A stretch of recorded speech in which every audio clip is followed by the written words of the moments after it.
ওকে। তো আমরা আজকে যেহেতু বললাম যে নলেজ রিপ্রেজেন্টেশন নিয়ে কথা বলবো, তো এইখানকার এখনকার যে কন্টেন্ট যেটা, এটা আসলে কিছু ইন্ট্রোডাক্টরি কথাবার্তা। এটা আমাদের জাস্ট একটু জানা রাখা লাগবে এই কারণে, আমি অলরেডি বলে ফেলছি যে এটা জানা রাখা লাগবে এই কারণে যাতে আমাদের কনসেপ্টটা একটু ক্লিয়ার থাকে। তো এখানে আমরা আসলে দেখবো যে নলেজ অ্যাকুইজিশন, মেশিন লার্নিং, বিভিন্ন টাইপস অফ লার্নিং, আর হচ্ছে লার্নিং এর যে মেজারমেন্ট বা পারফরমেন্স মেজারমেন্ট সেগুলো নিয়ে ডিসকাশন বোঝার চেষ্টা করবো আগে। তো নলেজের বিষয়ে যাওয়ার আগে আমাদের নলেজ কি সেই বিষয়টা আগে ক্লিয়ার করে নিতে হবে। আমার যতটুকু মনে পড়ে, হয়তো আমি বলছিলাম আপনাদেরকে নলেজ কাকে বলে। কারো কি মনে আছে নলেজ কি বা কি করা হয় নলেজ দিয়ে?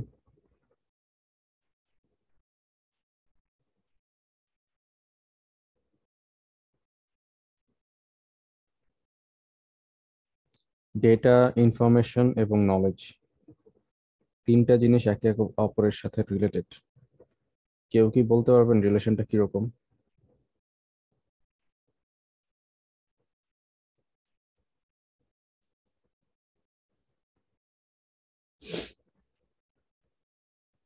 আমাকে শুনতে পাচ্ছি তো সবাই নাকি? স্যার। আচ্ছা, এখন তার মানে হয়তো বা আপনাদের কনসেপ্টে মানে হয়তো ভুলে গেছেন বিষয়গুলো, তারপর আমি তাহলে রিক্যাপ করি। ডেটা হচ্ছে আমরা যা দেখি, যা আমাদের মানে এই সেন্সর দিয়ে আমরা যা রিসিভ করি সবই হচ্ছে ডেটা। ঠিক আছে, খুব ক্যাজুয়াল ভাষায় যদি বলি, সেন্সর দিয়ে আমরা যা রিসিভ করি সবই হচ্ছে ডেটা। যেমন আমরা কান দিয়ে শুনতেছি, চোখ দিয়ে দেখতেছি, সবই হচ্ছে ডেটা। তো এই ডেটাগুলোকে যখন আমরা স্ট্রাকচার্ড ওয়েতে স্টোর করব, মানে মিনিংফুল ওয়েতে স্টোর করব, তখন সেটা হবে ইনফরমেশন। ঠিক আছে, এবং এই ইনফরমেশনকে ব্যবহার করে যদি আমি সেটাকে মেমোরাইজ করি, আমি সেটাকে কাজে লাগাই, বিভিন্ন লজিক্যাল রিপ্রেজেন্টেশন তৈরি করি, বা সেখান থেকে লজিক বিল্ড আপ করি, তখন সেই কাজগুলোকে আমরা বলবো হচ্ছে নলেজ। মানে আমরা লার্ন করি যদি, তাহলে সেটাকে আমরা বলবো হচ্ছে নলেজ। সো আবারও বলি, যেটা হচ্ছে কি, কি বললাম? স্যার, আমরা যা স্টোর করি তাই ডেটা, কিন্তু যেটা সেটা যদি মিনিংফুল হয় তাহলে সেটা হচ্ছে ইনফরমেশন। না, স্টোর করি বলতে ওটা না, যে আমরা যেটা রিসিভ করি সেন্সর দিয়ে সেটা হচ্ছে ডেটা। আর যেটা ওই ডেটাগুলোকে যদি আমরা স্ট্রাকচার্ড ওয়েতে, মিনিংফুল ওয়েতে স্টোর করি, তাহলে সেটা হবে ইনফরমেশন। এবং ইনফরমেশনের উপর আমরা যদি বিভিন্ন কাজ করি, অ্যানালাইসিস করি, সেটা যদি শিখি এবং সেটাকে ব্যবহার করে কোনো লজিক্যাল রিপ্রেজেন্টেশন তৈরি করি, অথবা কোনো ধরনের ডিসিশন মেকিং করি, তখন সেই জিনিসটাকে আমরা বলবো হচ্ছে নলেজ। মানে ইনফরমেশনকে ব্যবহার করে আমরা যে সকল কাজ করতে পারি বা যে সকল প্রকার লার্নিং আমরা শিখি করি, সেগুলোকে আমরা বলতেছি নলেজ। তো এই বিষয়গুলো একদম ক্লিয়ার কনসেপ্ট থাকতে হবে।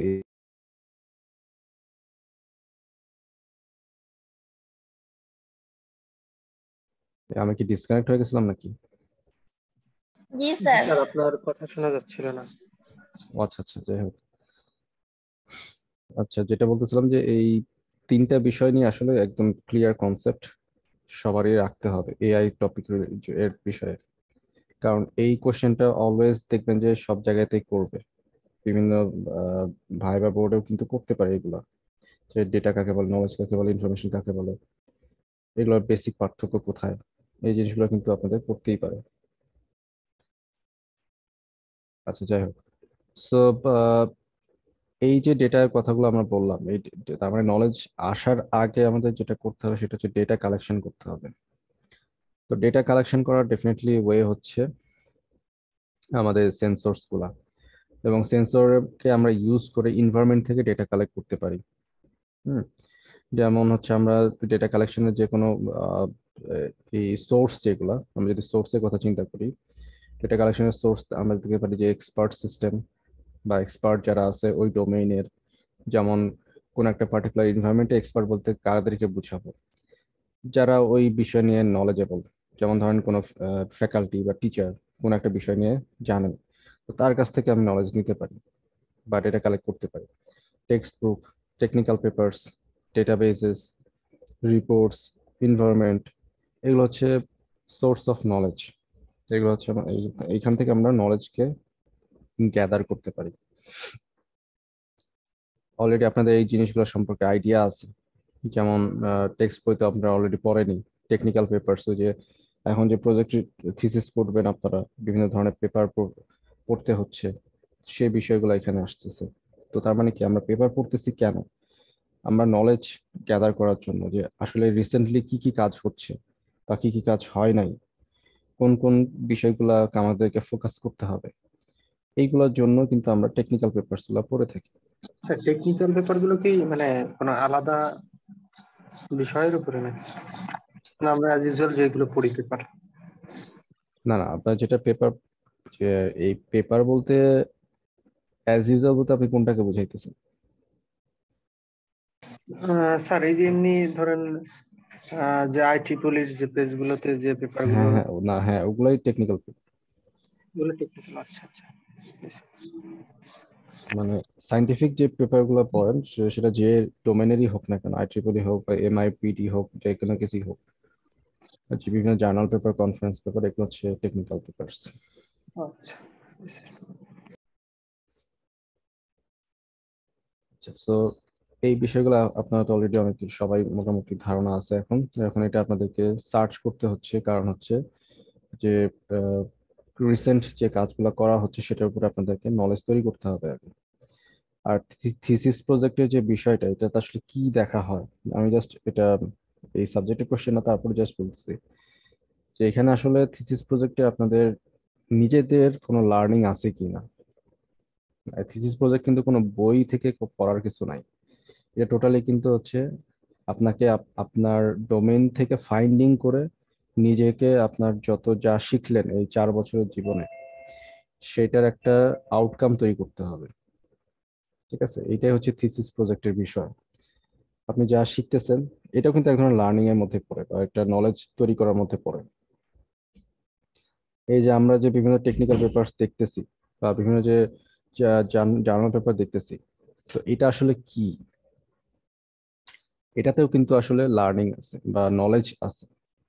মানে আমরা যা ফাইন্ড করতেছি, যেমন বিভিন্ন টিচারের কিন্তু অনেক পেপার পেপার আছে দেখবেন আপনারা, তো তারা যা ফাইন্ড করতেছে সেটাকে তারা রিপ্রেজেন্ট করতেছে, এবং সেটা প্রপার ওয়েতে আছে কিনা, ঠিক আছে, বা সেটা ভালো কোনো নলেজেবল কোনো পেপার কিনা, সেটার জন্য কিন্তু রিভিউ সিস্টেম আছে। পেপারগুলো রিভিউ হয়, রিভিউ হওয়ার পরে অ্যাকসেপ্টেড হয়, তারপরে সেটা পাবলিশ হয়। ঠিক আছে, তো এই অনেক বিষয় আছে এখানে। তার মানে আমি যেটা বলতে চাচ্ছি আসলে যে আমরা যে নলেজ তৈরি করতেছি এই অনার্স লেভেলের থিসিস প্রজেক্টে, সেটাকে আমরা নিজেরা ফাইন্ড আউট করতেছি, ডেটা কালেকশন করতেছি, অ্যানালাইসিস করতেছি। সেইখান থেকে আমরা হচ্ছে আমাদের আউটকামটা, মানে আমরা যে কি শিখলাম 4 বছরের জীবনে, সেটার একটা আউটকাম তৈরি করতে চাই এই প্রজেক্ট থিসিসের মাধ্যমে। ঠিক আছে, এটা হচ্ছে আমাদের নলেজ রিপ্রেজেন্টেশন বা নলেজ তৈরি করার একটা প্রসেস। নতুন কিছু আবিষ্কার করা, আবিষ্কার বলতে অনেক বড় কিছু জিনিসটা সে তেমন না, জাস্ট আপনি আপনার নলেজকে কাজে লাগাচ্ছেন একটা এই ডোমেইনে, এটা হচ্ছে গিয়ে মূল কথা। তো আপনি নলেজ অ্যাকুইজিশন করতেছেন। আচ্ছা, তো ওইটা গেল অন্য বিষয়। এখন চলে আসে আমাদের, যেহেতু আমরা এআই নিয়ে কাজ করতেছি, তো ডেফিনেটলি আমাদের মেশিনকে লার্ন করাইতে হবে। তো মেশিন লার্নিং আসলে কি, কি মনে হয়,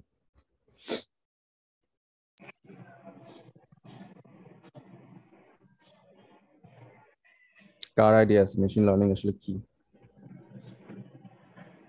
মারুফ কিছু বলবেন? স্যার মেশিন লার্নিং তো আমার মনে হয় যে আমরা হচ্ছে মেশিনের মানে মেশিনকে শেখানোর পরে মেশিন যে আউটকামটা দেয় আমাদেরকে। না, আপনি এখানে একটা জিনিসটা খেয়াল করেন, আপনি সংজ্ঞা বলতে গেলেই কিন্তু আপনি বলতেছেন মেশিনকে শেখানোর পরে যে আউটকামটা দেয়। মেশিনকে শেখানোটাই তো হচ্ছে লার্নিং, মেশিনের শেখানোর পরে যে আউটকাম দেবে সেটা কিন্তু লার্নিং না। আচ্ছা, জি স্যার। ঠিক আছে, আসলে আমাদের সংজ্ঞাটা এমন ভাবে দিতে হবে যাতে করে সংজ্ঞার ভিতরে যেন আবার সেই জিনিসটা না চলে আসে। ঠিক আছে, অর্থাৎ আমি যেটা বলতে চাচ্ছি যে মেশিন লার্নিং যখন আপনি বলতে চাচ্ছেন, তখন ডেফিনেটলি সেটার ভিতরে মেশিন লার্ন করছে তারপর সেটা হচ্ছে, এটা বলা যাবে না। তো এখানে আসলে বেসিক্যালি যেটা মানে চিন্তা করা হচ্ছে মেশিন লার্নিং এ, খুবই যদি নর্মাল কনসেপ্টে চিন্তা করি, যে একটা মেশিন, মানে আমি যদি মানুষের কথা চিন্তা করি, মানুষ কিভাবে লার্ন করে, সেইটা একটা মেশিনের পার্সপেক্টিভে আমি ট্রান্সলেট করবো। ঠিক আছে, অর্থাৎ অটোমেশন, মানে অটোমেটিক্যালি একটা মেশিন শিখে ফেলতেছে এনভায়রনমেন্ট থেকে। ঠিক আছে, এই যে দেখেন একটা বিষয় আছে অটোনোমাস, অটোনোমাসলি সে শিখে ফেলতেছে, অর্থাৎ নলেজ অ্যাকুইজিশন করতেছে, অ্যাকুইজিশন মানে অর্জন করতেছে, অটোনোমাসলি সে নলেজ অ্যাকুইজিশন করতেছে। কিভাবে করতেছে? কিছু মেথড আছে, স্পেশালাইজড অ্যালগোরিদম আছে, বিভিন্ন ফর্মুলা আছে, তার মাধ্যমে একটা মেশিন অটোনমিক্যালি নলেজ অ্যাকুইজিশন করতেছে। ঠিক আছে, এটা হচ্ছে মেশিন লার্নিং। এই যে আপনারা যে বিভিন্ন ধরনের অ্যালগোরিদম দেখেন, যে বিভিন্ন মেশিন লার্নিং অ্যালগোরিদম কথা আমরা যেটা বলছি, যে লাস্ট যখন আমরা মিডের আগে একটা ক্লাস করলাম, সেখানে অলরেডি বলছি যে জেনেটিক অ্যালগোরিদম একটা primitive machine learning algorithm. So ওইটা আসলে কি মানে কেন বলা হয়েছিল? তো ওটাও আসলে এক ধরনের এনভায়রনমেন্ট থেকে লার্ন করতেছে, মানে জেনারেশন বাই জেনারেশন আপডেট করার প্রসেসটা, সেটা কিন্তু একটা লার্নিং এর বিষয়। সো আমরা মেশিন লার্নিং বলে এটাই বুঝবো যে কোনো একটা এন্টিটি বা এজেন্ট, যেটা কিনা বিভিন্ন specialized form, algorithm, method, process এগুলো ব্যবহার করে নিজে নিজেই শিখতে পারতেছে বা নলেজ অ্যাকুইজিশন করতেছে। এটা হচ্ছে মেশিন লার্নিং। ঠিক আছে, সো ডেফিনেটলি তার মানে কি দাঁড়াচ্ছে, আপনি যে যে স্পেশালাইজড ফর্ম যে কথাটা বললাম, এই ফর্মটা তৈরি করতে গেলে আপনাকে বিভিন্ন কোডিং লিখতে হবে, প্রোগ্রাম লিখে দিতে হবে, কম্পিউটার সিস্টেম ব্যবহার করতে হবে। ঠিক আছে, অর্থাৎ কম্পিউট করতে হবে, এই এজেন্টকে কম্পিউট ক্যাপাবিলিটি থাকতে হবে। কম্পিউটার মানে পিসি ডেস্কটপ এগুলো না, একটা ওর প্রসেসিং ক্যাপাবিলিটি থাকতে হবে, তাহলে সে কম্পিউটার হবে। আচ্ছা, এখন ইন্টারেস্টিং ফ্যাক্ট আসবে যে কি কি টাইপের লার্নিং আছে। আমরা অলরেডি কয়েক ক্যাটাগরি লার্নিং মানে নিজেরা প্রয়োগ করে থাকি, তো এখানে এরকম টোটাল 5টা ক্যাটাগরি লার্নিং বলা হচ্ছে। প্রথমটা হচ্ছে কি লার্নিং বাই মেমোরাইজেশন, তারপর হচ্ছে direct instruction, analogy, induction, deduction, এই 5টা ক্যাটাগরি। এখন আমরা একটু দেখার চেষ্টা করব যে এই 5টা ক্যাটাগরিতে আসলে কোনটা কি। তো প্রথমটা খুবই সহজ, লার্নিং বাই মেমোরাইজেশন, মানে কি মুখস্থ করা, সোজা কথা। অর্থাৎ যা আছে সেটা আমি একদম মুখস্থ করে ফেলতেছি, বা ছোটবেলায় আমরা এগুলা ইউজ করতাম, বা এখনো আমরা করি। তবে এখন আমাদের টার্গেট আসলে এটা হওয়া উচিত না যে মুখস্থ করে ফেলবো সব। আমাদের টার্গেট হওয়া উচিত বুঝে সেটা টেকনিক্স গুলাকে জাস্ট আয়ত্ত করা। তো এটা হচ্ছে লার্নিং বাই মেমোরাইজেশন, জাস্ট মুখস্থ করে ফেলা, কপি করে ফেলা। ঠিক আছে, সো মেশিনের পার্সপেক্টিভ থেকে যদি বলি, একটা মেশিন জাস্ট একটা ইনফরমেশন কপি করে ফেলবে, কপি করে তার ভিতরে রেখে দেবে, কাইন্ড অফ এরকম। কোন একটা সিস্টেম থেকে বা কোন একটা বই থেকে সরাসরি কপি করা।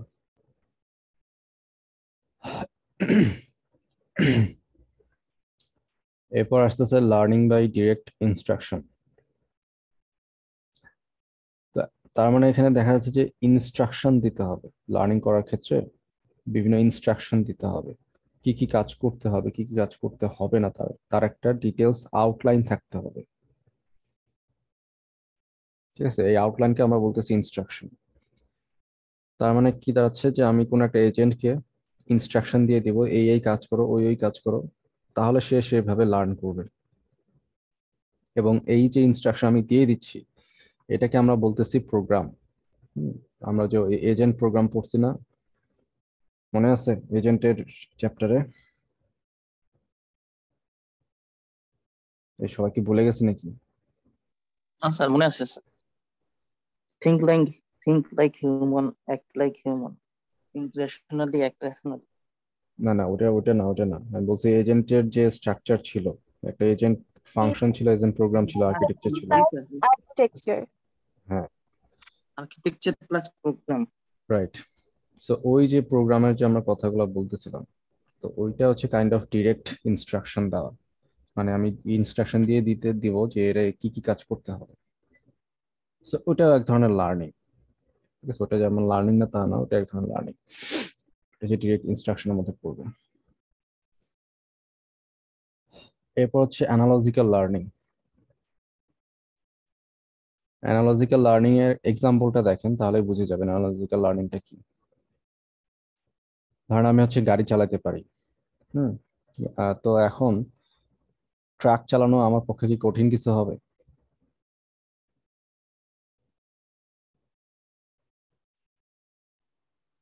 না স্যার, না স্যার, জানলে তো হওয়ার কথা না, মানে সহজ। ইনিশিয়ালি হয়তো বা একটু কঠিন লাগবে, কিন্তু সিস্টেমটা তো সিমিলার না। জি।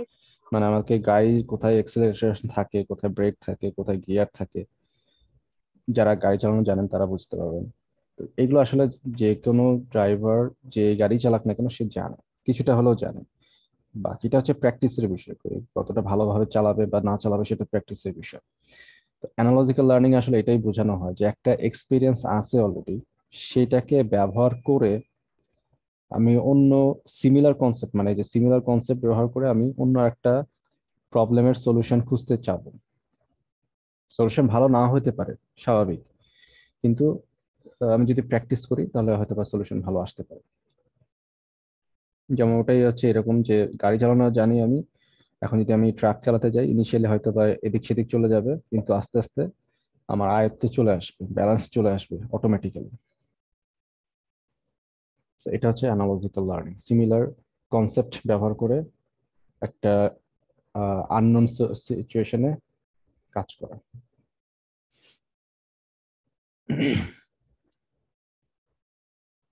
এরপরে আসতেছে হচ্ছে learning by induction.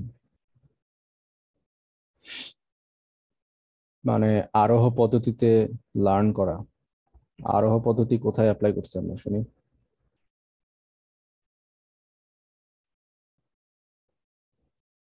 Sir hill climbing algorithm R sir simulated ন্যারেলিং algorithm. হ্যাঁ, এটা হচ্ছে অ্যালগরিদম পার্সপেক্টিভ থেকে, কিন্তু গাণিতিক আরোহ পদ্ধতি আমরা কোথায় করছি বলেন দেখি?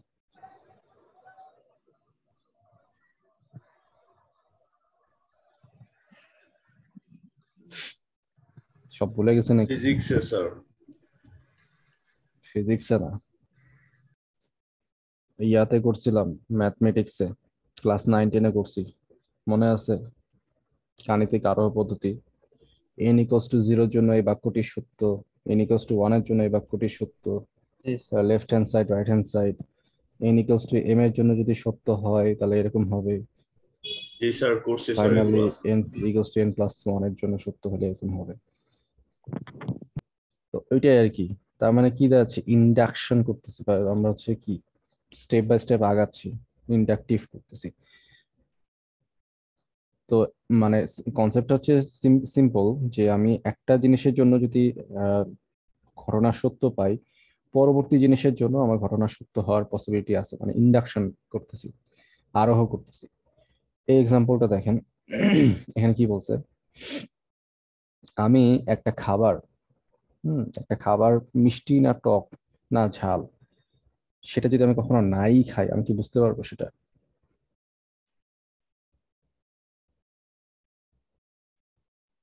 না স্যার। কখনোই পারবো না। তাহলে কি দাঁড়াচ্ছে এখন? তাহলে আমি আমি যে কোন একটা খাবার দেখে কিভাবে বুঝবো যে সেটা টক না ঝাল না মিষ্টি? তো ডেফিনেটলি আমার প্রিভিয়াস এক্সপিরিয়েন্স থাকতে হবে। তো আমি সেই এক্সপিরিয়েন্সকে ব্যবহার করে সরাসরি ইন্ডাকশন করে বলতে পারবো যে হ্যাঁ, এটা মিষ্টি হইতে পারে। এন্ড এক্স্যাক্টলি কতটুকু মিষ্টি হবে, কতটুকু টেস্টি হবে, সেটা আমি বলতেছি না। মানে আমি জাস্ট একটা প্রাথমিক গেস করতেছি যে হ্যাঁ, এটা হয়তো মিষ্টি হবে বা এটা টক হবে। সো এটা হচ্ছে ইন্ডাকশন। এবং এক্সাক্ট যে ফ্লেভারটা হবে বা এক্সাক্ট যে টেস্টটা হবে সেটা আসলে আমি খাওয়ার টেস্ট করার পরে বলতে পারবো, কিন্তু ইনিশিয়ালি সেটা একটা আইডিয়া বলতে পারবো যে এটা এরকম। এইগুলোকে আমরা বলতেছি লার্নিং বাই ইন্ডাকশন। আমার প্রিভিয়াস এক্সপিরিয়েন্স আছে, সেখান থেকে ইন্ডাক্ট করতেছি স্টেপ বাই স্টেপ।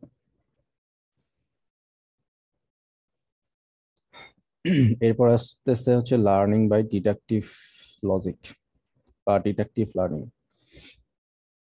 এই এক্সাম্পলটা খেয়াল করে দেখেন তাহলে বোঝা যাবে। এটা হচ্ছে কাইন্ড অফ প্রোলগের এক্সাম্পল। প্রোলগের কথা আমরা হয়তো বা শুনছি আগেও। প্রোলগ আসলে আগে ইউজ করা হতো এআই এর বিভিন্ন রিলেশন বা বিভিন্ন প্রবলেম সলভিং এর জন্য। এখন আসলে জাভা পাইথন এগুলো আসার পরে প্রোলগটা অবসোলেট হয়ে গেছে। শুধুমাত্র বিভিন্ন কিছু ইনস্টিটিউশনে পড়ানো হয় প্রোলগ মাঝে মাঝে। আমরা নিজেরাও জাস্ট একটা ক্লাস করছিলাম প্রোলগের উপরে, সো এটা আমি আসলে দেখাই না কখনো। তো জাস্ট এখানে জাস্ট এটা এক্সাম্পলটা এখানে এভাবে দেওয়া হয়েছে, দেখেন যে ফাদার এক্স অফ ওয়াই, তার মানে কি ওয়াই হচ্ছে, সরি, এক্স হচ্ছে ওয়াই এর ফাদার। ঠিক আছে, এখানে রিলেশনটা এরকম যে ফাদার এক্স অফ ওয়াই, অর্থাৎ এক্স হচ্ছে ওয়াই এর ফাদার। আবার এইখানে দেখতে পাচ্ছি ওয়াই হচ্ছে জেড এর ফাদার। তাহলে আমরা ডিডাকশন করতে পারি, মানে লজিক্যালি রিজনিং করে ডিডাকশন করতে পারি যে যে এক্স আসলে জেড এর গ্র্যান্ডফাদার।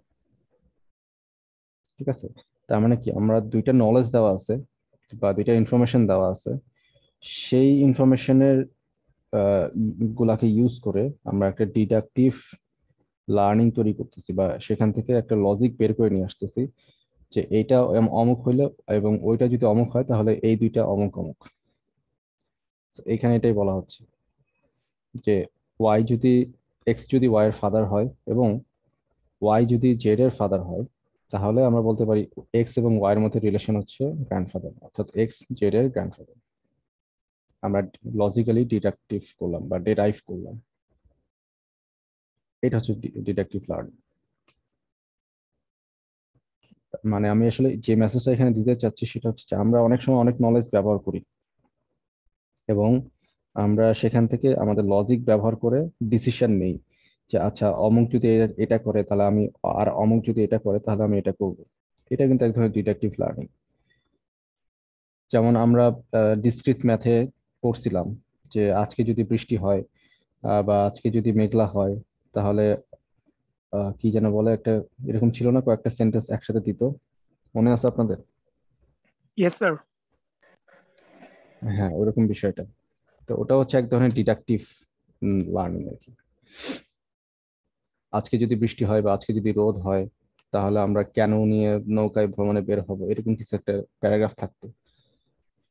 তো ওগুলাও ইন্টারেস্টিং ছিল, তখন আসলে অত ভালোভাবে বুঝি না, কিন্তু এখন হয়তো বোঝা যাচ্ছে যে আসলে কোনগুলা কি জিনিস। আচ্ছা, যাই হোক, সো এই ফ্রেমওয়ার্কটা আপনারা অলরেডি জানেন, মানে জেনারেল লার্নিং মডেল যেটা, এই ফ্রেমওয়ার্কটা অলরেডি আপনাদের জানা আছে যে কিভাবে কি হয়।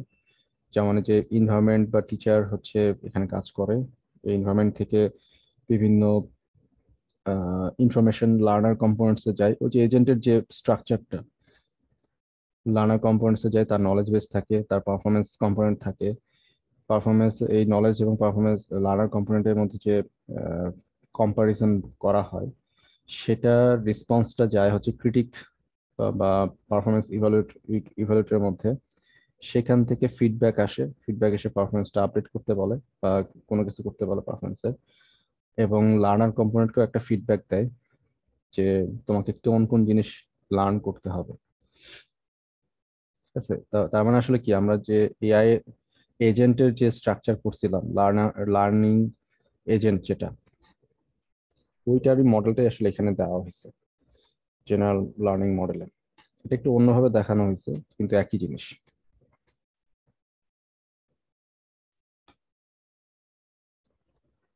সো এটা আর আমি এখানে বলতেছি না, কারণ এটা ওই একই জিনিস বারবার রিপিট হবে। লার্নিং মডেলের ডেসক্রিপশন বলা হয়েছে কোন কম্পোনেন্টের কি কাজ সেটা।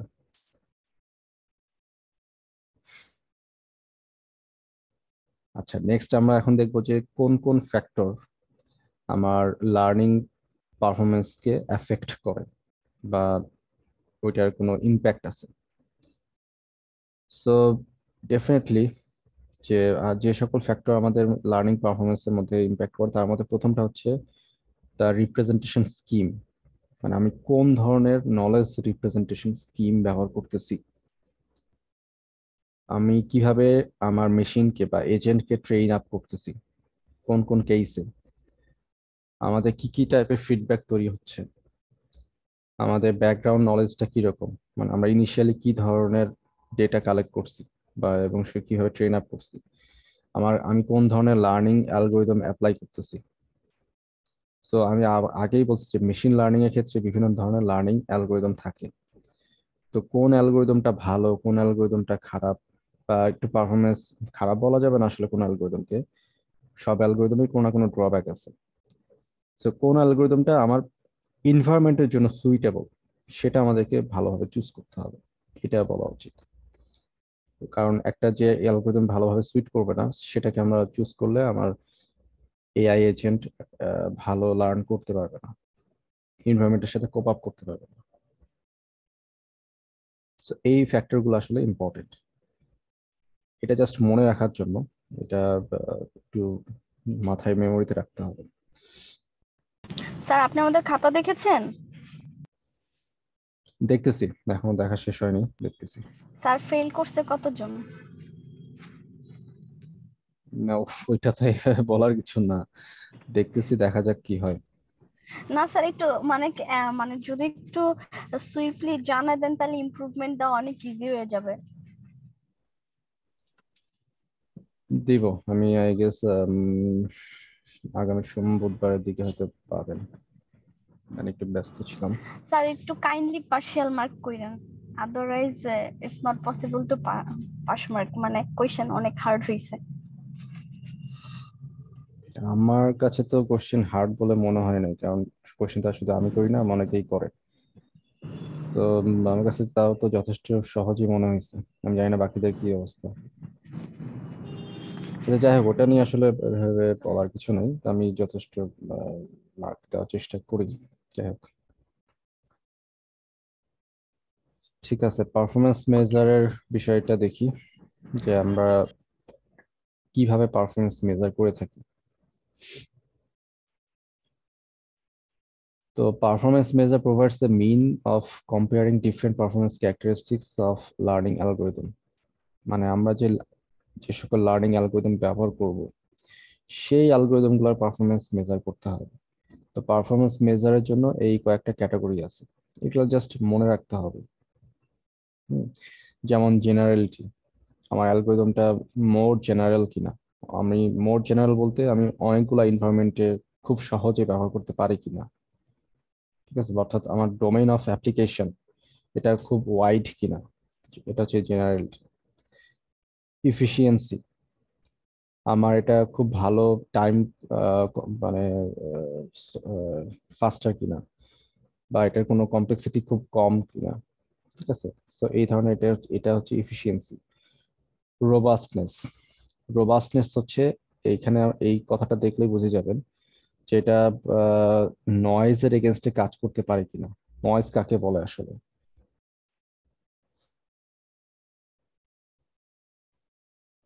এইটা একটু ভালো কনসেপ্ট, এটা আপনাদের মাথায় রাখতে হবে, নয়েজ আসলে কি, বা নয়েজ বলতে এখানে এআই কি বোঝানো হয়।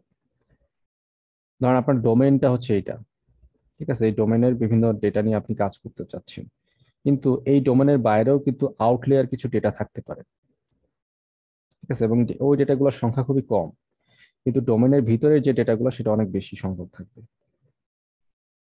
So, এই যে ডোমেনের বাইরে আউটলায়ার যে ডেটাগুলো আছে এগুলোকে বলা হচ্ছে নলেজ। এটা যদি আমাদের ডোমেন হয়, এই ডোমেনের বাইরে আউটলায়ার যে ডেটাগুলো আছে এগুলোকে আমরা বলতেছি নলেজ, কি বলে, নয়েজ।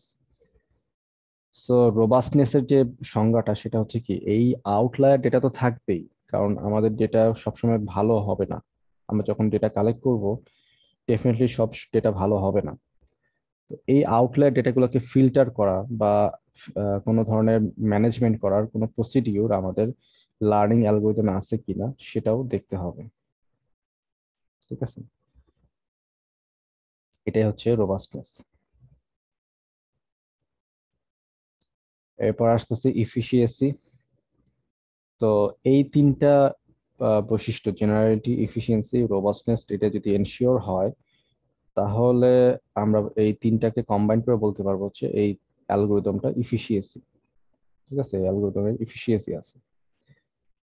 আর লাস্ট যেটা হচ্ছে ease of implementation. Ease of implementation হচ্ছে আমার যে ইমপ্লিমেন্টেশন যে করতে হবে এই অ্যালগোরিদমটা, সেটার ইমপ্লিকেশন বা ইমপ্লিমেন্টেশন ডোমেন কোন জায়গায়, কি কি ডেটা স্ট্রাকচার লাগতেছে, কি কি রিসোর্স লাগতেছে, হ্যাঁ, এবং সেটা ইমপ্লিমেন্ট করতে গেলে কোন ধরনের টুলস টেকনিক্স ইউজ করতে হবে, এই সকল কিছু আমাকে প্রোগ্রাম করতে হবে। এবং আমাকে হচ্ছে সেটার কম্পিউটেশনাল ক্যাপাবিলিটি তৈরি করতে হবে। সো এইটাই হচ্ছে এজ অফ ইমপ্লিমেন্টেশন, মানে ইমপ্লিমেন্ট করার জন্য যে সকল প্রিপারেশন নেওয়া উচিত সেটা আমার কতটা সহজে আমি নিতে পারি, এটা হচ্ছে আমাদের এনশিওর করতে হবে এই পারফরমেন্স মেজারের ক্ষেত্রে বিভিন্ন লার্নিং অ্যালগরিদমের। ওকে, তো এইটা আসলে এই আমাদের প্রথম অংশ বলতে ইনিশিয়াল যে কথাবার্তা ছিল নলেজ রিপ্রেজেন্টেশনের আগে নলেজ নিয়ে, সেটার বেশ কিছু ডেসক্রিপশন দেওয়া হয়েছে এখানে। এটা জাস্ট আপনাদের একটু কনসেপ্ট ক্লিয়ার করার জন্য, এটা মুখস্থ করতে হবে বা পড়তে হবে এটার জন্য না, জাস্ট কনসেপ্টটা ক্লিয়ার রাখার জন্য। So, আমরা চলে যাই আমাদের স্লাইডে। স্যার এই স্লাইড থেকে কোশ্চেন হয় না পরীক্ষায়? না, এই স্লাইড আসলে কি বলে জাহিদ স্যার পড়ার না, আমি জাস্ট এটা একটু দেই। মানে আমার কাছে যে পরের যে স্লাইডটা আছে, মানে এখন যেটা দেখতে পাবেন, এই স্লাইডের কনসেপ্টটা বোঝার জন্য প্রিভিয়াস কিছু কনসেপ্ট দরকার হয়। বইয়ে সেটা রিডিং করলে মানে পাওয়া যাবে, কিন্তু ওটা খুঁজতে একটু সময় লাগবে। কিন্তু আপনারা তো বই পড়েন না, আমি খাতা দেখে যেটা বুঝতেছিলাম যে অনেকেই একই অবস্থা, বইটই না পড়ে শুধু স্লাইড পড়ে গেছেন। তো এই জন্য আমি আগে থেকে একটু ওই প্রিপারেটরি হিসেবে ওই ওই স্লাইডটা দেখালাম একটু আগে যেটা পড়লাম।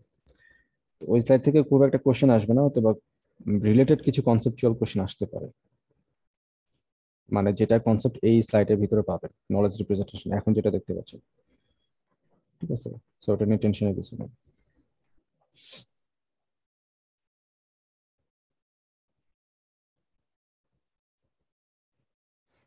আচ্ছা, তো আমরা এতক্ষণ নলেজের বিষয় নিয়ে কথা বললাম, নলেজ অ্যাকুইজিশন কিভাবে করতে হয় না করতে হয়, এটা বইয়ে কিছুটা লেখা আছে। আর এখন আমরা যেটা দেখব সেটা হচ্ছে নলেজ রিপ্রেজেন্টেশন। নলেজ অ্যাকুইজিশন মানে হচ্ছে নলেজকে মানে অ্যাকুয়ার করা বা নিজের মধ্যে আত্মস্থ করা, নিজে নিয়ে আসা। আর এখন হচ্ছে রিপ্রেজেন্টেশন, আমরা কিভাবে নলেজকে রিপ্রেজেন্ট করতে পারি। মানে আমাদের এই কোশ্চেনটা মাথায় নিয়ে আসতে হবে যে আমাদের মাথার মধ্যে যে এত এত নলেজ আছে কিভাবে আছে, ব্রেনের মধ্যে কি লেখা আছে, নাকি মেমোরি আছে, হার্ড ডিস্ক আছে, কিভাবে আছে আমি কিন্তু জানি না। কিন্তু আমি যখন এআই এজেন্ট তৈরি করতে চাবো, তখন তো আমাকে এটা বলে দিতে হবে যে তোমার নলেজটাকে এইভাবে রাখতে হবে। আমার সমস্যাটা ধরতে পারছেন কি? আমাদের মানুষের ভিতরে নলেজটা কিভাবে আছে সেটা কিন্তু আমরা জানি না, কিভাবে ব্রেনের ভিতরে লেখা থাকে। আমরা অনেক ইনফরমেশন রেখে দিচ্ছি ব্রেনে, কিন্তু কিভাবে সেটা আছে আমরা জানি না। কিন্তু আমি যখন এজেন্ট তৈরি করতে যাব, এখানে তো আদার্স কোনো অপশন নাই, আমাকে নিজে ওই এজেন্টটার ব্রেইন বানাইতে হবে। So, আমি এখন ওই ওই ওর ব্রেনে কিভাবে নলেজটা রাখবে সেটাকে আমাকে সেট আপ করে দিতে হবে। তো সেই সেট আপ করে দেওয়ার যে বিষয়টা বা সেট আপ করার যে প্রসিডিউরটা, সেটাকে আমরা এখানে বলতেছি নলেজ রিপ্রেজেন্টেশন। তা এখন কি কি ভাবে আমরা নলেজকে রিপ্রেজেন্ট করতে পারি যাতে করে একটা এআই এজেন্ট সেটাকে সহজে ইউজ করতে পারে, সেই ধরনের কনসেপ্ট আমরা এখন বোঝার চেষ্টা করব।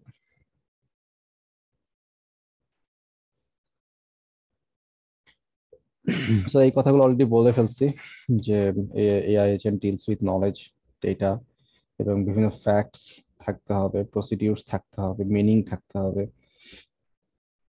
ঠিক আছে, এরপর হচ্ছে রাইট রিপ্রেজেন্টেশন থাকতে হবে। রাইট রিপ্রেজেন্টেশনটা ক্রুশিয়াল, মানে এটা খুবই ইম্পর্টেন্ট একটা বিষয়। কেন? কারণটা হচ্ছে যদি আমি রাইট রিপ্রেজেন্টেশন না করি বা সেটা যদি আহ, ঠিকভাবে আমি মেনটেন না করি, তাহলে এজেন্টটা নলেজটাকে যখন দরকার হবে তখন ইউজ করতে পারবে না। মানে খুব সহজভাবে যদি আমি বলি যে আপনার ডেটাবেস নিয়ে কাজ করছেন, বা অনেকেই জানেন ডেটাবেসের কাজ কি। ডেটাবেসের ভিতরে বিভিন্ন ধরনের ইনফরমেশন টেবিল আকারে সাজানো থাকে, তাই না? মনে আছে তো নাকি? জি স্যার। জি স্যার। এখন কথা হচ্ছে এই যে টেবিলগুলো আছে, এই টেবিলগুলোর মধ্যে যদি কোনো সামঞ্জস্যতা না থাকে, তো শুধু টেবিল বানায় কোনো ডেটা রেখে লাভ আছে? না স্যার। নাই। তাহলে সামঞ্জস্যটা আসে কিভাবে বলেন দেখি? কিসের মাধ্যমে আসে? দুইটা টেবিলের মধ্যে রিলেশন কিভাবে তৈরি হয়?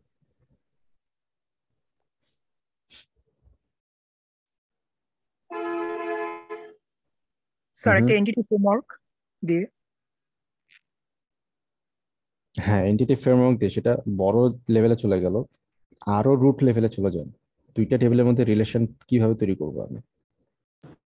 স্যার মিউচুয়াল কোনো মানে সেম কিওয়ার্ড থাকলে, লাইক আমি মানে একটা ফরেন টেবিলে যে ধরনের এলিমেন্টস আছে আরেকটা টেবিলে যদি সেম একটা এলিমেন্টস থাকে, so then we have to be a relation build up about it. Concept এত ঘুরে পেঁচে বলার কিছু নাই, জাস্ট বলতে হবে প্রাইমারি কি ফরেন কি ইউজ করে, ঠিক আছে? এক্স্যাক্টলি স্যার, মানে I just want to B understood this. আচ্ছা, যাই হোক, তো ওইটা হচ্ছে কি মূল কথা, যে আসলে আমাদের প্রাইমারি কি ফরেন কি যে কনসেপ্টটা, এটাই হচ্ছে বিষয়টা, যে আমি দুইটা টেবিলের মধ্যে রিলেশন তৈরি করব। এবং আমাদেরকে টেবিলটার মধ্যে যে রিলেশন আছে সেটা বের করতে গেলে আমাদের কি ডিজাইনিংটা খুবই ক্রুশিয়াল। ঠিক আছে, মানে কোনগুলাকে আমি প্রাইমারি কি বলবো, কোনগুলাকে আমি ফরেন কি বলবো, স্যার সেটা আমাদের ক্রুশিয়াল বলতে এখানে কি বুঝাইছে, প্লিজ এইটা আগে একটু এক্সপ্লেইন করেন। ইম্পর্টেন্ট। ওকে। ক্রুশিয়াল বলতে এখানে ইম্পর্টেন্ট বা ক্রিটিক্যাল, ঠিক আছে? আচ্ছা, সো এইটা আমাদেরকে চুজ করতে হবে। সো আমি এই কনসেপ্টটা এই জন্য নিয়ে আসছি যে ডেটাবেস যেহেতু আপনাদের পড়া আছে, তো এটা বুঝতে রিলেট করতে সুবিধা হবে। যে আমরা যদি এক্স্যাক্টলি যে নলেজটা যেটা আছে এআই এজেন্টের ভিতরে মেমোরিতে, সেটাকে যদি আমরা এমনি র্যান্ডমলি ডেটা রেখে দিই, আমি যদি ওকে কোশ্চেন করি যে অমুক কি অমুক কি, সে বলতে পারবে না, বা উল্টাপাল্টা আনসার দিবে। ধরেন আমি কোন একটা রোবট বানালাম যেটা কাজ হচ্ছে আনসারিং করা, কোশ্চেন আনসার করা। তা আমি যদি ওকে জিজ্ঞেস করি ঢাকার রাজধানী কোনটা, হুম, তো আপনারা বলেন ঢাকার রাজধানী কোনটা? স্যার ঢাকার রাজধানী কি, মানে ঢাকার রাজধানী কোনটা, মানে বাংলাদেশের রাজধানী ঢাকা। এই যে এটা কিন্তু আপনি ধরতে পারতেছেন। এখন যদি আমি এটা ফানি সেন্সেই বলছি, ঢাকার রাজধানী কোনটা। তো আমি জাস্ট এক্স্যাক্টলি। বুঝাতে চাচ্ছি যে এখানে এজেন্টকে যদি আমি প্রপার ইনফরমেশন না দেওয়া থাকে, সে উল্টাপাল্টা আনসার দেওয়া শুরু করবে, মানে কোশ্চেন না বুঝে আনসার দেওয়া শুরু করবে। তো এই জন্য আসলে আমাদের এই রিপ্রেজেন্টেশনটা, নলেজ রিপ্রেজেন্টেশনটা ক্রুশিয়াল বা ইম্পর্টেন্ট। আমরা কোন প্যাটার্ন ফলো করব, কোন স্ট্র্যাটেজি ফলো করব, সেই বিষয়গুলো আমাদেরকে বুঝতে হবে।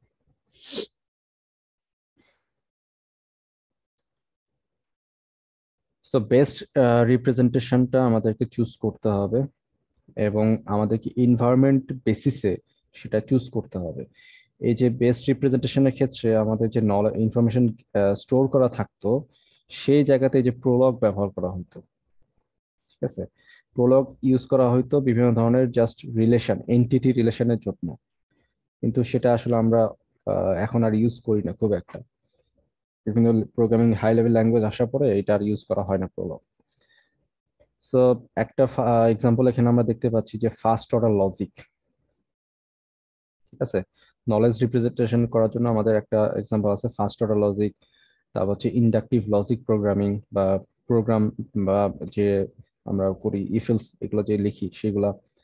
তারপর হচ্ছে নিউরাল নেটওয়ার্কস এগুলা। হুম, এরকম বেশ কিছু অ্যাপ্লিকেশন আছে। সো নলেজ কি এটা অলরেডি বলে ফেলছি, সো আমি আর এটা রিক্যাপ করতেছি না, আমি চলে যাচ্ছি রিপ্রেজেন্টেশনে। তো তো টোটাল 4 ধরনের নলেজ রিপ্রেজেন্টেশন আছে ব্রড সেন্সে। প্রথমটা হচ্ছে লজিক্যাল রিপ্রেজেন্টেশন, এরপর হচ্ছে সিমান্টিক নেটওয়ার্ক, প্রোডাকশন রুল এবং ফ্রেমস। এই 4 ধরনের মানে রিপ্রেজেন্টেশন সম্ভব এআই এর পার্সপেক্টিভ থেকে। তো চলে আসি আমরা আসলে কোনটা কি ধরনের। লজিক্যাল রিপ্রেজেন্টেশন, প্রথমটা হচ্ছে লজিক্যাল রিপ্রেজেন্টেশন। লজিক্যাল রিপ্রেজেন্টেশন কি? তো লজিক্যাল রিপ্রেজেন্টেশন আগে আমাদের বুঝতে হবে লজিক কি সেটা। সো লজিক আসলে যেটা বোঝায় যে একটা কজালিটি, কোন একটা জিনিস ঘটার কারণ, সেটাকে আমরা বলতেছি লজিক। ঠিক আছে? এখন আমরা ডিসক্রিট ম্যাথ যখন পড়ছিলাম তখন এই লজিক্যাল রিপ্রেজেন্টেশন নিয়ে আমরা কাজ করছিলাম। একটা ইংলিশ সেন্টেন্সকে আমরা ম্যাথমেটিক্যালি কিভাবে রিপ্রেজেন্ট করতে পারি, মনে আছে বিষয়গুলা? আমরা ওই যে অ্যান্ড, অর, নট এগুলা ইউজ করছিলাম, বিভিন্ন কনজাকটিভ কি কি জানি ছিল, মানে নিজেরও ঠিক খেয়াল নাই। হ্যাঁ, তো তার মানে আসলে কি, আমাদের টার্গেট হচ্ছে নলেজকে স্টোর করা। তো এই যে লজিক্যাল যে রিপ্রেজেন্টেশনটা, এইটার যে মূল উদ্দেশ্য সেটা হচ্ছে যে আপনার র ইনফরমেশনকে ম্যাথমেটিক্যালি সেটা স্টোর করে খুব সংক্ষেপে। আমি আবারও বলি, লজিক্যাল রিপ্রেজেন্টেশন যেটা, সেটা কি করে ম্যাথমেটিক্যালি র ইনফরমেশনকে, মানে একটা ইংলিশ সেন্টেন্সকে খুব সংক্ষেপে কিন্তু এই লজিক্যাল রিপ্রেজেন্টেশন দিয়ে স্টোর করা যায়। যেমন আমি যদি উদাহরণ দেখি, যে এখানে একটা উদাহরণ আছে, কই গেল, এই যে এখানে যে উদাহরণটা আমরা দেখতে পাচ্ছি, every rose has a Throne. ঠিক আছে? সো এইটা যে আমরা উদাহরণ দেখতে পাচ্ছি, এইটাকে মানে লজিক্যালি যদি আমরা লিখতে চাই, তো আমরা এরকম ম্যাথমেটিক্যাল বিভিন্ন নোটেশন দিয়ে এভাবে লিখতে পারি। এটাতে আমরা পরে আসতেছি। এই জিনিসটাকে আমি বোঝাতে চাচ্ছি যে একটা বড় ইংলিশ সেন্টেন্সকে আমি চাইলে এরকম ছোট আকারে লজিক্যাল কানেক্টিভিটি দিয়ে প্রকাশ করতে পারি। যেটাকে, এই কানেক্টিভিটিতে আসার উদ্দেশ্যটা কি?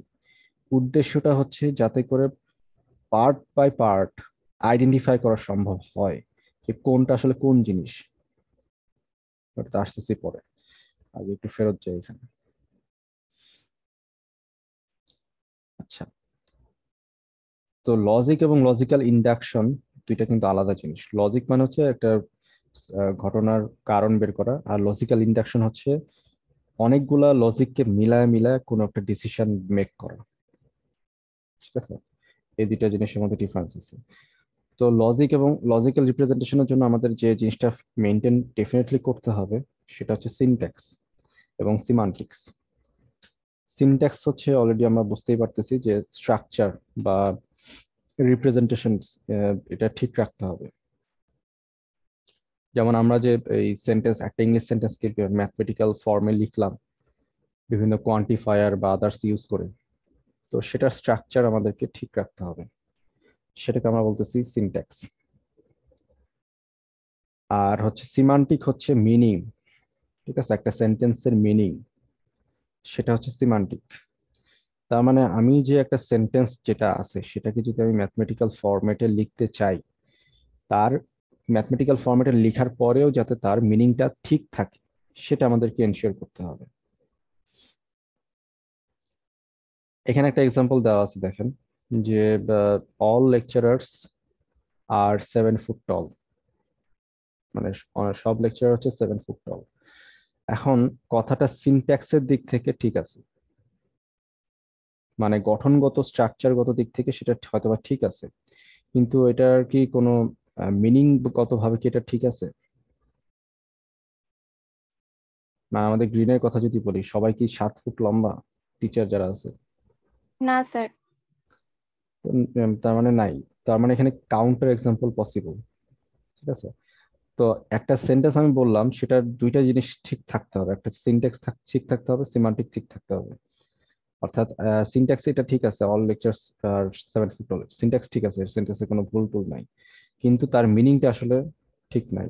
কেন? কারণ কাউন্টার এক্সাম্পল পসিবল, কারণ এখানে আমরা দেখতেই পাচ্ছি যে অনেক লেকচারার, মানে ম্যাক্সিমাম লেকচারে তো 6 ফিটের নিচে। সো আমরা এটা বলতে পারতেছি এটা মিনিংগত ভাবে আসলে ঠিক নাই। সো তার মানে আমরা বুঝতে পারতেছি যে সিনট্যাক্স সিমান্টিক্স দুইটাই ঠিক থাকতে হবে লজিক্যাল রিপ্রেজেন্টেশনের ক্ষেত্রে। আচ্ছা, তো এই যে সিনট্যাক্স এবং সিমান্টিক্সের বিষয়টা ছিল, এটা আমরা ডিসক্রিট ম্যাথে পড়ছিলাম প্রপোজিশনাল লজিকের মধ্যে। তো সেখানে যেটা করা হয়েছে যে সিনট্যাক্সের জন্য বিভিন্ন and, or, not, implies, biconditional বা ইফ অ্যান্ড অনলি ইফ, এই ডাবল এরো যেটা, এইগুলো ব্যবহার করা হতো সিনট্যাক্স রিপ্রেজেন্ট করার জন্য। ঠিক আছে? এবং বিভিন্ন প্রপোজিশনকে এই সিনট্যাক্স দিয়ে কানেক্টিভ করা হতো বা কানেক্টেড করা হতো। আর সিমান্টিক্স যেটা, সিমান্টিক্স প্রুফ করার জন্য যেটা করা হতো ট্রুথ টেবিল ব্যবহার করে, মানে বুলিয়ান লজিক ব্যবহার করে আমরা ভেরিফাই করতাম যে এটা সিমান্টিক্স ঠিক আছে কিনা বা গঠনগত অর্থগত দিক থেকে এটা ঠিক আছে কিনা। তো এই সিমান্টিক্স এর ইউজ করার বিষয়টা হচ্ছে এখানে। ঠিক আছে? সো আমরা ওইটার যে ইউজটা সেটা হয়তো আমরা তখন বুঝি না, এখন হয়তো আমরা বুঝতেছি যে আসলে এই আহ, এই প্রসেসে যদি আমরা ফলো করি, এটা আগে করা হয়তো নলেজ রিপ্রেজেন্টেশনের জন্য বিভিন্ন এআই এজেন্টের ভিতরে বা মেমোরিতে। এবং এটা করার উদ্দেশ্য ছিল যে এটা করার মাধ্যমে প্রলগ ইউজ করা হয়তো। ঠিক আছে? এই সিনট্যাক্স এবং সিমান্টিক্স যেহেতু আমরা প্রপোজিশনাল লজিকে ইউজ করতেছি, তো প্রপোজিশনাল লজিকটা প্রলগ বেসড বিষয় ছিল। যেমন এই যে এখানে দেখতে পাচ্ছি বেশ কিছু প্রলগের ফাংশনের কথা লেখা আছে। যেমন এই উদাহরণটা যদি দেখি, today is wet John likes apple, এই দুইটা সেন্টেন্স, টুডে ইজ ওয়েট এবং জন লাইকস অ্যাপল, এইটা প্রোলগের মধ্যে এভাবে রিলেশন আকারে এভাবে দেখানো হতো। প্রপার্টিজের মধ্যে ওয়েট, ইজ ওয়েট নামে একটা যদি প্রপার্টি বলতাম, তাহলে তার প্যারামিটার হতে হবে কোন একটা দিন, টুডে, টুমরো, টু ইয়েস্টারডে, এরকম কিছু একটা। তাহলে এটা হচ্ছে মাঝখানে ব্র্যাকেটটা হচ্ছে প্যারামিটার, আর এটা হচ্ছে প্রপার্টি যদি আমরা কোনো দিনের প্রপার্টি বলে থাকি। আবার এখানে একটা দেখতে পাচ্ছি রিলেশন, লাইকস যদি একটা রিলেশন হয় তাহলে তার দুইটা প্যারামিটার, একটা হচ্ছে জন অ্যাপলস। তার মানে প্রথম প্যারামিটার যেটা, সে লাইকস হচ্ছে সেকেন্ড প্যারামিটার। জিনিসটা এইভাবে পড়তে হয় প্রোলগের ক্ষেত্রে। সো জন লাইকস অ্যাপল, এইভাবে পড়তে হবে। এরকম ভাবে আসলে মানে রিপ্রেজেন্টেশন করা হতো ফার্স্ট অর্ডার লজিকে যদি আমরা প্রোলগ ইউজ করতাম বা পড়তাম। তো এটা চাইলে আপনারা বই থেকে একটু দেখে নিতে পারেন। এটা মানে বেশ অনেকগুলো কথাবার্তা লেখা আছে বইয়ের ভিতরে। তো আমি এটা মানে ইন্টারেস্টেড না এটা এত ডিসক্রাইব করতে।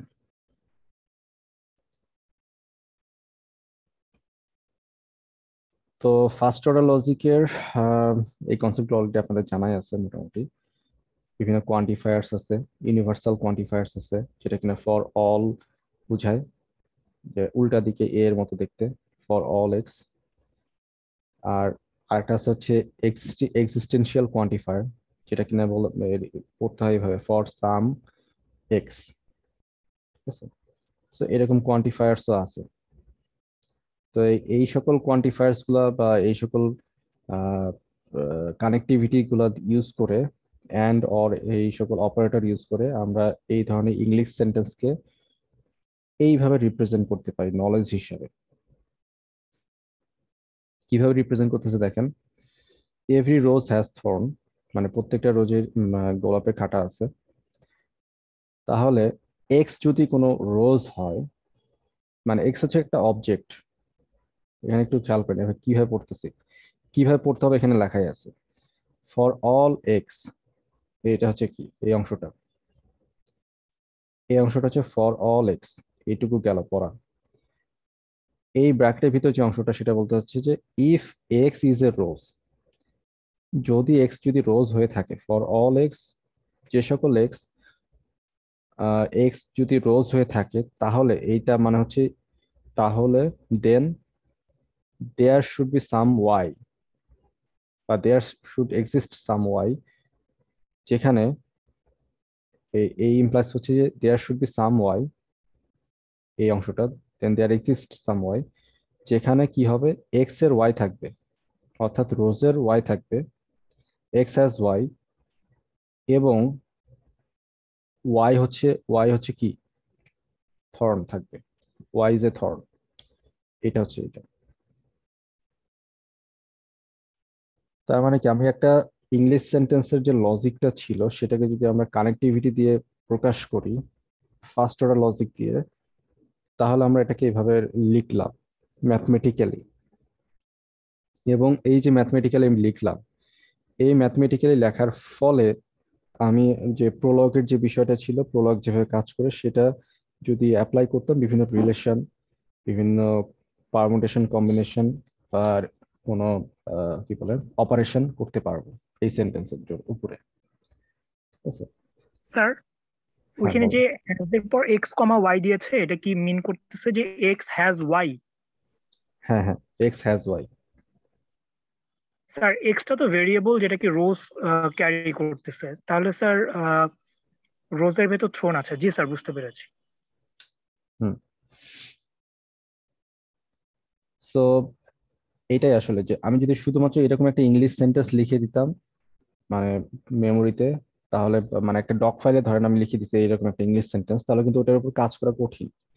কিন্তু যদি আমি এরকম রিলেশন আকারে, বিভিন্ন কোয়ান্টিফায়ার আকারে যদি প্রকাশ করি, তাহলে যে সুবিধাটা হবে প্রলগ তখন সেই কোয়ান্টিফায়ার বা রিলেশনকে ইউজ করে কাজ করতে পারবে বিভিন্ন ডিসিশন মেকিং বা বিভিন্ন ফাংশনের উপরে। এইটা হচ্ছে প্রলগের কনসেপ্ট। ঠিক আছে, ডিটেলস আমি আর যাচ্ছি না এর বেশি। আপনারা যদি ইন্টারেস্টেড থাকেন কেউ প্রলগ নিয়ে দেখে নিতে পারেন বই থেকে। ঠিক একইভাবে এরকম আরেকটা সেন্টেন্স দেওয়া হয়েছে এখানে যে on Monday or Wednesday I go to John's house for dinner. তাহলে এখানে এটা পড়তে হবে এভাবে যে ফর অল এক্স, যে সকল এক্স এর জন্য যেখানে এক্স হচ্ছে হয় মানডে হবে অথবা এক্স হচ্ছে কি ওয়েডনেসডে হবে। অর্থাৎ এক্স যদি মানডে অথবা ওয়েডনেসডে হয়, তাহলে সকল এক্স এর জন্য আমি কি করতে যাচ্ছি, মিল খেতে যাচ্ছি। কোথায়? জনের হাউসে। এবং এখানে দেখেন ইট মিল, এখানে প্যারামিটার তিনটা, মি, হাউস অফ জন এবং এক্স।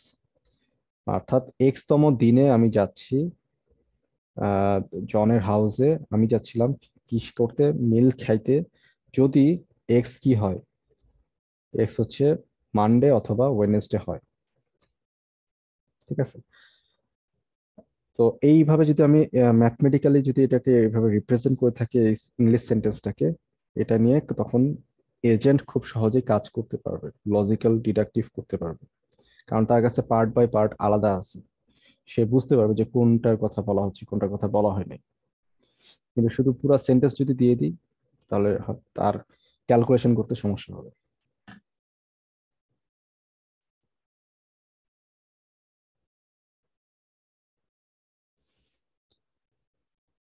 এরপরে আরেকটা আছে হাই অর্ডার লজিক।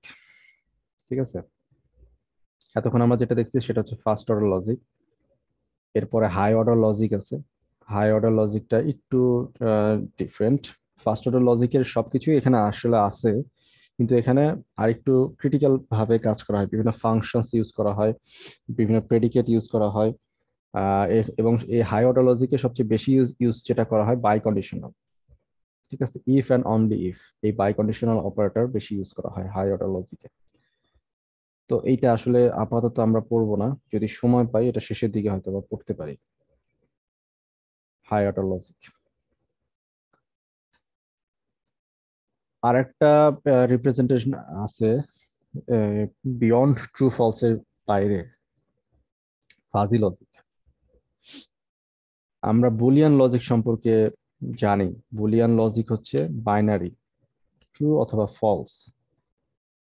হ্যাঁ, কিন্তু এর বাইরেও আর একটা লজিক আছে, সেটাকে আমরা বলতেছি ফাজি লজিক। তো ফাজি লজিক আসলে আমাদের সিলেবাসে আছে, আমি সময় পেলে ডেফিনেটলি এটা পড়াবো, কিন্তু আদার্স সেকশনে এটা পড়ানো হবে কিনা আমি জানি না। কিন্তু এটা ইন্টারেস্টিং, মানে ইন্টারেস্টিং ইন এ সেন্স যে কনসেপ্টটা একটু কেমন যেন, কনসেপ্ট একটু অন্যরকম কনসেপ্ট। ধরেন আমি একটা এক্সাম্পল দিই, আজকে গরম লাগতেছে, এই সেন্টেন্সটা ট্রুথ ভ্যালু কি, ট্রু নাকি ফলস?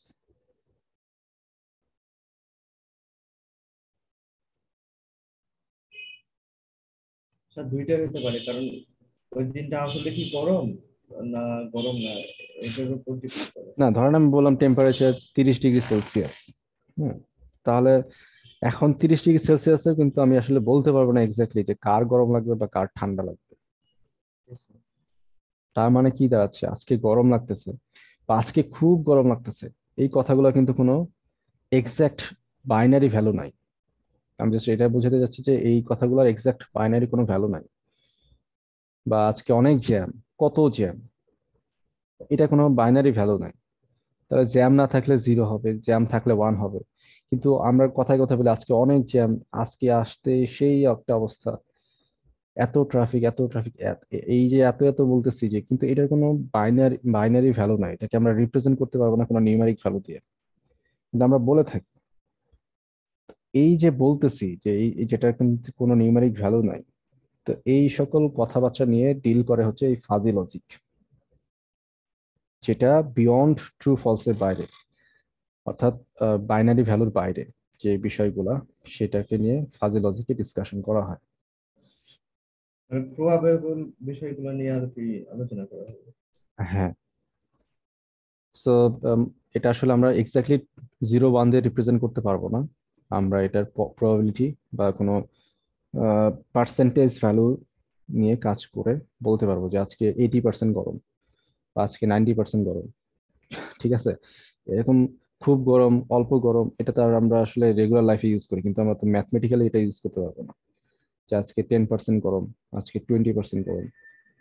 এটা আসলে বলা যায় না, কিন্তু কম্পিউটারকে তো ওই ভাষাগুলোও তো বুঝতে হবে। একটু জাস্ট চিন্তা করেন, আমি যদি কম্পিউটারকে বলি, মানে রোবটকে বলি যে আজকে অনেক গরম, তো এখন কম্পিউটার কি বুঝবে? তাকে তো একটা ভ্যালু, কম্পিউটার মানে হচ্ছে তাকে একটা ক্যালকুলেশন করতে হবে। তো এই কথাটার উপর সে কি ক্যালকুলেট করবে, সেই জিনিসটা তো আমাকে তখন ডিজাইন করতে হবে।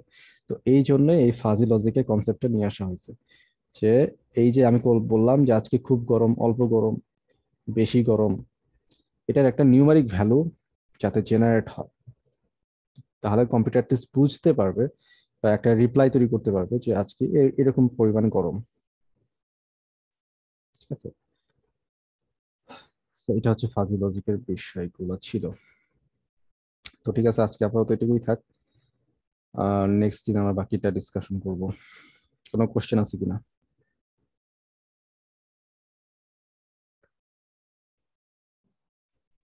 No, নাই? sir. ঠিক আছে।